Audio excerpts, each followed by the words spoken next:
ಸ್ನೇಹಿತರೆ ನಮಸ್ಕಾರ.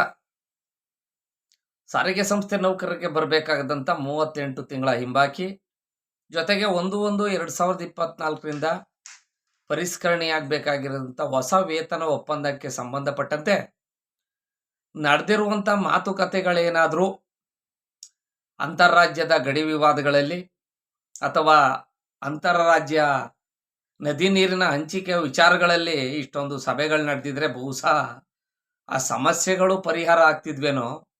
ಆದರೆ ಸಾರಿಗೆ ನಿಗಮಗಳ ಸಂಘಟನೆಗಳಲ್ಲಿರುವಂಥ ಗೊಂದಲ ಹಾಗೂ ದ್ವಂದ್ವ ನೀತಿಗಳಿಂದ ಅದೆಷ್ಟು ಸಭೆಗಳಾದವು. ಮುಖ್ಯಮಂತ್ರಿಗಳ ಜೊತೆಲಿ ಒಂದು 2-3 ಸಭೆ, ಸಾರಿಗೆ ಸಚಿವರ ಜೊತೆಲಿ ಒಂದು 2-3 ಸಭೆ, ವ್ಯವಸ್ಥಾಪಕ ನಿರ್ದೇಶಕರುಗಳು ಅಂದರೆ ಆಡಳಿತ ಮಂಡಳಿಯವರ ಜೊತೆ ಒಂದಷ್ಟು ಸಭೆ, ಸಭೆ ಮೇಲೆ ಸಭೆ, ಸಭೆ ಮೇಲೆ ಸಭೆ, ಸಭೆ ಮೇಲೆ ಸಭೆ ನಡೀತಾನೆ ಅವೆ.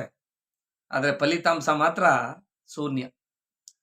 ಸಾರಿಗೆ ನಿಗಮಗಳ ನೌಕರರು ಈ ಸಭೆಯಲ್ಲೇ ಏನಾದರೂ ನಮಗೆ ಹಿಂಬಾಕಿ ಬರ್ತದೇನೋ, ಹೊಸ ವೇತನ ಒಪ್ಪಂದ ಆಯ್ತದೇನೋ ಅಂತ ಆ ಸಭೆಗಳ ಮೇಲೆ ಬೆಟ್ಟದಷ್ಟು ನಿರೀಕ್ಷೆಗಳನ್ನು ಇಟ್ಕೊಂಡಿರ್ತಾರೆ. ಅವತ್ತಿನ ದಿನಾಂಕ ಗೊತ್ತುಪಡಿಸ್ತಾರಲ್ಲ ಆಡಳಿತ ವರ್ಗ ಮತ್ತು ಸರ್ಕಾರ, ಇಂಥ ದಿನ ಸಾರಿಗೆ ನಿಗಮಗಳ ಸಂಘಟನೆಗಳ ಜೊತೆ ಮಾತುಕತೆ ಇದೆ ಎಂದಾಗ ಆ ದಿನ ಚಡಪಡಿಸ್ತಾ ಇರ್ತಾರೆ ಸಂಸ್ಥೆ ನೌಕರರು. ಇವತ್ತೇನೋ ಒಂದು ತೀರ್ಮಾನ ಆಗ್ತದೇನೋ ಅಂತ. ಹಾಗೇನೆ ಕಳೆದ ಸೋಮವಾರದಂದು 2ನೇ ತಾರೀಕು 3ನೇ ತಿಂಗಳು 2026 ಸೋಮವಾರದಂದು ಸಭೆ ಏರ್ಪಾಡಾಗಿತ್ತು. ಆಡಳಿತ ವರ್ಗದವರ ಹಾಗೂ ವ್ಯವಸ್ಥಾಪಕ ನಿರ್ದೇಶಕರುಗಳ ನೇತೃತ್ವದಲ್ಲಿ ಸಾರಿಗೆ ಸಂಸ್ಥೆ ಸಂಘಟನೆಗಳೊಂದಿಗೆ. ಆದರೆ ಅಲ್ಲಿ ಒಂದು ಹೊಸ ರೀತಿಯಾದಂಥ ಯೋಜನೆ ಇತ್ತು. ಹಿಂದೆ ಸಂಘಟನೆಗಳನ್ನು ಒಬ್ರು 4 ಗಂಟೆಗೆ, ಒಬ್ರು 5 ಗಂಟೆ ಕರೀತಿದ್ರು. ಅವರು ಇಬ್ರು ಮನೆಯೊಂದು 3 ಬಾಗಿಲಂತ ಎನ್ನೋ ಹಾಗೆ ಇರುವಂಥ 16 ಸಂಘಟನೆಗಳಲ್ಲಿ 3 ಬಣ ಇವೆ. ಒಂದು 4 ವರ್ಷಕ್ಕೊಮ್ಮೆ ವೇತನ ಪರಿಷ್ಕರಣೆ ಮಾಡಿ ಅನ್ನೋದೊಂದು. ಇನ್ನೊಂದು ಬಣ 4 ವರ್ಷಕ್ಕೊಂದ್ಸಲ ಮುಷ್ಕರ ಮಾಡೋದು ಬೇಡಿ, ಧರಣಿ ಸತ್ಯಾಗ್ರಹ ಮಾಡೋದು ಬೇಡಿ, ಸರ್ಕಾರಿ ನೌಕರರಿಗೆ ಏನು ಕೊಡ್ತೀರಿ ಅದು ಕೊಟ್ಟು ಬಿಡಿ ಅನ್ನೋದು ಒಂದು ಬಣ. ಈ ಬಣಗಳ ಗೊಂದಲ ಗೋಜಲುಗಳ ಮಧ್ಯೆ ಯಾವುದೇ ನಿರ್ಧಾರಕ್ಕೆ ಬರೋದಿಕ್ಕೆ ಸಾಧ್ಯ ಆಯ್ತಿಲ್ಲ. ಆದರೆ ಸೋಮವಾರ ಏಕಕಾಲಕ್ಕೆ ಒಂದೇ ಬಾರಿಗೆ ಎಲ್ಲ ಸಂಘಟನೆಗಳನ್ನು ಮಧ್ಯಾಹ್ನ 3:30ಕ್ಕೆ ಬನ್ರಪ್ಪ ಅಂತ ಕರೆದಿದ್ರು. ಅದರಲ್ಲೂ ಸಂಘಟನೆಗಳು ಮತ್ತೆ ಸ್ವಪ್ರತಿಷ್ಠೆಗೆ, ಅವರವರ ಅಸ್ತಿತ್ವಕ್ಕೆ, ಅವರವರ ರಹಸ್ಯ ಕಾರ್ಯಸೂಚಿ ಹಿನ್ನೆಲೆಯಲ್ಲಿ ಬೇರೆ ಬೇರೆಯಾಗಿ ಹೋದು. ಹಾಗಾಗಿ ಆ ಸಭೆಯೂ ಸಹ ವಿಫಲ ಆಗಿದೆ. ಒಂದಾಗ ಕುಂತಿದ್ರೆ ಏನಾಗೋದು, ಈಗ ಏನಾದರೂ ಸಮಸ್ಯೆ ಬರ್ತದೆ 2-3 ಜನ ಅಣ್ಣ ತಮ್ಮದಿರ ಮಧ್ಯೆ ಅಂದಾಗ ಯಾರ ನ್ಯಾಯದವರು, ಹಾಲು ಅನ್ನ ಉಂಡವರು ಬಿಳಿ ಬಟ್ಟೆ ಇಕ್ಕಿರೋರು ಅಂತ ಹೇಳ್ತಾರೆ ನಮ್ಮ ಕಡೆ ನ್ಯಾಯ ಮಾಡೋರು. ಅವ್ರ ಹತ್ರ ಹೋದಾಗ 3 ಜನ ಅಣ್ಣ ತಮ್ಮದಿರ ವಿಚಾರನ್ನು ಕೇಳಿ ಅವರು ನೋಡಪ್ಪ ನೀವು ಹೇಳೋದೆಲ್ಲ ಕೇಳಿವಿ, ಈ ಥರ ನಾವು ತೀರ್ಮಾನ ಮಾಡಿದ್ವಿ, ಇದು ಒಪ್ಪಿಗೆ ಇಲ್ವೇ ಅಂದ್ಬಿಟ್ಟು ತೀರ್ಮಾನ ಮಾಡ್ತಿದ್ರು. ಅದೇ ರೀತಿ ಅವತ್ತು ತೀರ್ಮಾನ ಆಗೋದ್ರಲ್ಲಿತ್ತು, ಆಗಲಿಲ್ಲ. ಈಗೇನು ಸಾರಿಗೆ ಸಂಸ್ಥೆ ನೌಕರರ ವೇತನ ಹೆಚ್ಚಳದ ಹಿಂಬಾಕಿ, ಈಗೇನು ಸರ್ಕಾರ ಕಳೆದ ಫೆಬ್ರವರಿ 18ನೇ ತಾರೀಕು ಆದೇಶ ಹೊರಡಿಸಿದೆ. ಆದೇಶವನ್ನು ಏಕಪಕ್ಷೀಯವಾಗಿ ಸರ್ಕಾರ ಅಂದರೆ ಆಡಳಿತ ವರ್ಗದವರ ಮೂಲಕ ಘೋಷಣೆ ಮಾಡಬಹುದಾದಂಥ ಎಲ್ಲ ಸಂಭವ ಇದೆ. ಯಾಕೆಂದರೆ ಈಗೇನು ಅಧಿವೇಶನ ನಾಳೆಯಿಂದ ಶುರುವಾಗ್ತದೆ, ಅಧಿವೇಶನದಲ್ಲಿ ವಿರೋಧ ಪಕ್ಷಗಳ ಟೀಕೆ ಟಿಪ್ಪಣಿಗಳಿಗೆ,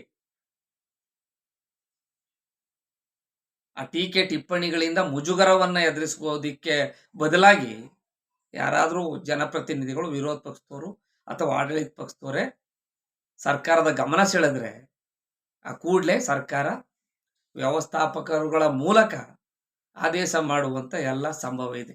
ಹಾಗಾದಾಗ ಸಂಘಟನೆಗಳು ಏನು ಕೊಡಿಸ್ತಾ ಇದ್ಮೇಲೆ ಈ ಸಂಘಟನೆಗಳ ಅವಶ್ಯಕತೆ ನಮಗಿದೆಯಾ ಅಂತ ಸಾರಿಗೆ ನಿಗಮಗಳ ನೌಕರರು ಮುಂದಿನ ದಿನಮಾನಗಳಲ್ಲಿ ಸಂಘಟನೆಗಳನ್ನು ಪ್ರಶ್ನೆ ಮಾಡುವಂಥ ಸಂಭವ ಬಂದೇ ಬರ್ತದೆ. ಅದರಲ್ಲಿ 2 ಮಾತಿಲ್ಲ. ಹಾಗಾಗಿ ಸಂಘಟನೆಗಳು ಏನೇ ಕೊಡಿಸೋದಿದ್ರು ಬಹುಶಃ ಈ ಅಧಿವೇಶನದ ಒಳಗಡೆ ಸರ್ಕಾರದ ಗಮನವನ್ನು ಸೆಳೆದು ಎಲ್ಲ ಸಂಘಟನೆಗಳು ಒಂದಾಗಿ ಒಮ್ಮತಕ್ಕೆ ಬಂದು ಏನಾದರೂ ಕೊಡಿಸ್ಬೇಕು ಸಂಸ್ಥೆ ನೌಕರರಿಗೆ ಅಂದರೆ ಸಂಸ್ಥೆ ನೌಕರರಿಗೆ ವೇತನ ಹೆಚ್ಚಳದ ಹಿಂಬಾಕಿನೂ ಬರ್ತದೆ, ಹೊಸ ವೇತನ ಒಪ್ಪಂದವೂ ಆಗ್ತದೆ. ಈಗ ಸಂಸ್ಥೆ ನೌಕರರು ಯಾವ ರೀತಿ ಮನಸ್ಥಿತಿಲಿ ಅವ್ರೆ ಅಂದ್ರೆ, ಹಿಂದೆ 14 ತಿಂಗಳಿದ್ದಾಗ 38 ತಿಂಗಳಲ್ಲಿ 24 ತಿಂಗಳದೇ ಹೋಯ್ತೆ ಅಂತಿದ್ರು. ಜೊತೆಗೆ ಸರ್ಕಾರ ಯಾವಾಗ ಮತ್ತೆ ಇನ್ನು 12 ತಿಂಗಳು ಕೊಡ್ತೀವಿ ಅಂದಾಗ ತುಂಬಾ ಖುಷಿ ಆಗವ್ರೆ. ಓಲಿ ಬಿಡಪ್ಪ 12 ತಿಂಗಳು ಕಳ್ಕೊಂಡಂಗಾಯ್ತು, ಇನ್ನೇನ್ ಮಾಡೋಕ್ಕಾಗೋದು ಈ ಸಂಘಟನೆಗಳನ್ನ ನಂಬಿ ಅನ್ನೋ ಮನಸ್ಥಿತಿಗೆ ಬಂದವ್ರೆ. ಹಾಗೆ ಹೊಸ ವೇತನ ಒಪ್ಪಂದ ಹಳೆ ಆದೇಶ ಏನಿತ್ತು, ಆದೇಶದ ಹಿನ್ನೆಲೆಯಲ್ಲಿ ನೋಡುವುದಾದ್ರೆ ನಾವು 2027 ಮಾಡಬೇಕು ನಾವು ಆಗ ಮಾಡ್ತೀವಿ ಅಂತಿತ್ತು ಸರ್ಕಾರ. ಈಗ 2 ವರ್ಷ ಕಡಿಮೆ ಬಂದಿದೆ. 2027 ಏಪ್ರಿಲಿಂದ ಮಾಡಬೇಕು ಅಂದವರು 2025 ಏಪ್ರಿಲ್ ತಿಂಗಳಿಂದ ಮಾಡ್ತೀವಿ ಅಂತ ಬಂದವ್ರೆ. ಅದನ್ನ 2025 ಜನವರಿ ತಿಂಗಳಿಂದ ಮಾಡಿ ವೇತನ ಒಪ್ಪಂದವನ್ನ ಹೊಸದ ಹಿಂದೆ 26 ತಿಂಗಳು ಹಿಂಬಾಕಿಗೆ ಇನ್ನೊಂದು 4 ತಿಂಗಳು ಹಿಂಬಾಕಿ ಕೊಟ್ಬಿಟ್ರೆ ಸಂಸ್ಥೆ ನೌಕರರು ತುಂಬಾ ಖುಷಿ ಆಗ್ತಾರೆ. ಅದ್ರಲ್ಲಿ 2 ಮಾತಿಲ್ಲ. ಯಾಕೆಂದ್ರೆ ಇದು ನನ್ನ ಒಬ್ಬನ ಅಭಿಪ್ರಾಯ ಅಲ್ಲ, 16 ಜನ ಹೇಳ್ತಾ ಇರ್ತಾರೆ.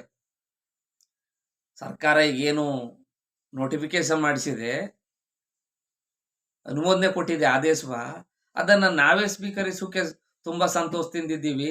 ಈ ಸಂಘಟನೆಗಳಿಗೇನು ಬಂದಿರೋದು ಬರಬಾರ್ದು ಅಂತ ಸಂಘಟನೆಗಳ ನಾಯಕರ ಬಗ್ಗೆ ಸಂಸ್ಥೆ ನೌಕರರು ಇಡೀ ಶಾಪ ಹಾಕ್ತವ್ರೆ. ಅದನ್ನ ಸಂಘಟನೆಗಳ ನಾಯಕರು ಅರ್ಥ ಮಾಡ್ಕೊಂಡ್ರೆ ಸರಿ. ಸೋಮವಾರ ಸಭೆಯಲ್ಲಿ ಏನಾರು ಇತ್ಯರ್ಥ ಆಗೋಗಿದ್ರೆ ಬಹುಶಃ 2026 ಯುಗಾದಿ ಸಾರಿಗೆ ಸಂಸ್ಥೆ ನೌಕರರ ಬಾಳಲ್ಲಿ ಹೊಸತನವನ್ನ ತರುವುದರಲ್ಲಿ ಯಾವುದೇ ಸಂದೇಹ ಇರ್ತಿರ್ಲಿಲ್ಲ. ಈಗ ಯುಗಾದಿ ಕೊಟ್ಟಾರೋ ಇಲ್ಲದೇ ಮಾರ್ಚಿ ತಿಂಗಳಿಗೆ ಸಂಬಳದಲ್ಲಿ ಸೇರ್ಸಾರೋ, ಮಕ್ಕಳುಗಳು ಶಾಲೆಗೆ ಸೇರಿಸ್ಬೇಕು, ಫೀಸ್ ಕಟ್ಟಬೇಕು, ಕಾಲೇಜ್ ಸೇರಿಸ್ಬೇಕು ಅನ್ನೋ ದುಗುಡದಲ್ಲಿ ಸಾರಿಗೆ ನಿಗಮಗಳ ನೌಕರರು ಕಾಲ ಕಳೀತಿದ್ದಾರೆ. ಹಾಗಾಗಿ ಸಂಘಟನೆಗಳಿಗೆ ನಾಯಕರಿಗೆ ಇದು ಕಟ್ಟ ಕಡೆಯ ಅವಕಾಶ. ನಿಮಗೆ ಒಮ್ಮತಕ್ಕೆ ಬಂದು ತಾವು ಈ ತಿಂಗಳ ಅಂದ್ರೆ ಅಧಿವೇಶನ ಮುಗಿಯುವುದ್ರೊಳಗಾಗಿ ಏನಾರು ಒಂದು ಕೊಡ್ಸಿದ್ರ ಅಲ್ಪ ಸ್ವಲ್ಪ ಅಷ್ಟೋ ಇಷ್ಟೋ ನಿಮಗೆ ಸಂಸ್ಥೆ ನೌಕರರು ಮರ್ಯಾದೆ ಕೊಡ್ತಾರೆ, ಗೌರವ ಕೊಡ್ತಾರೆ. ಇಲ್ದೇರೆ 3 ಕಾಸಿನ ಮರ್ಯಾದೆ ನಿಮಗೆ ಇಲ್ಲದೆ ಹೋಯ್ತದೆ. ದಯವಿಟ್ಟು ಒಮ್ಮೆ ಸಂಸ್ಥೆ ನೌಕರರ ಮನಸ್ಸಿನಲ್ಲಿ ಸಂಘಟನೆಗಳ ಬಗ್ಗೆ ತಾತ್ಸಾರ ಉಂಟಾದರೆ ಆಮೇಲೆ ನಿಮ್ಮ ಸಂಘಟನೆಗಳು ಈಗಾಗಲೇ ಸರ್ಕಾರಕ್ಕೂ ಆಟು ಕುಂಟು ಲೆಕ್ಕಕ್ಕಿಲ್ಲ ಅನ್ನೋ ರೀತಿ ನಿಮ್ಮ ಗೊಂದಲದಿಂದ ಇದ್ದಾರೆ. ಸಂಘಟನೆಗಳಷ್ಟೇ ಏನು ಮಾಡಾರ್ರಿ, ಹಿಂದೆ ಮುಸ್ಕಾರ ಮಾಡಿ ಅನುಭವಿಸ್ಬಾರ್ರೆ, ಅವ್ರೆಲ್ಲಿ ಮುಸ್ಕಾರ ಮಾಡೋರು, ಸುಮ್ಮನೆ ಬೆಳಗ್ಗೆ ಎದ್ದು ಕುಂತ್ಕೋತಾರೆ, ಸಂಜೆಗೆ ಟೆಂಟ್ ಎತ್ಕೊ ಹೋಯ್ತಾರೆ, ನಾವು ಹೋಗಿ ಯಾರ್ದವರ ಹೋಗಿ ಒಂದು ಅರ್ಜಿ ಬಂದ್ರು ಮುಗೀತು ಮನವಿ ಪತ್ರನ ಅನ್ನೋ ಲೆಕ್ಕಾಚಾರಕ್ಕೆ ಸರ್ಕಾರ ಮತ್ತು ಆಡಳಿತ ವರ್ಗದವ್ರು ಬಂದವರು. ಅದೇ ರೀತಿ ಸಂಸ್ಥೆ ನೌಕರರ ಮನಸ್ಸಿನಲ್ಲಿ ತಾವು ಕೆಟ್ಟವರಾಗಬೇಡಿ ಅನ್ನೋದು ನನ್ನ ಅಭಿಲಾಷೆ, ಕಳಕಳಿ, ಕಾಳಜಿ. ಎಲ್ರಿಗೂ ಒಳ್ಳೇದಾಗಲಿ. ಜೈ ಹಿಂದ್, ಜೈ ಕರ್ನಾಟಕ, ಮತ್ತೆ ಶುಭ ದಿನ.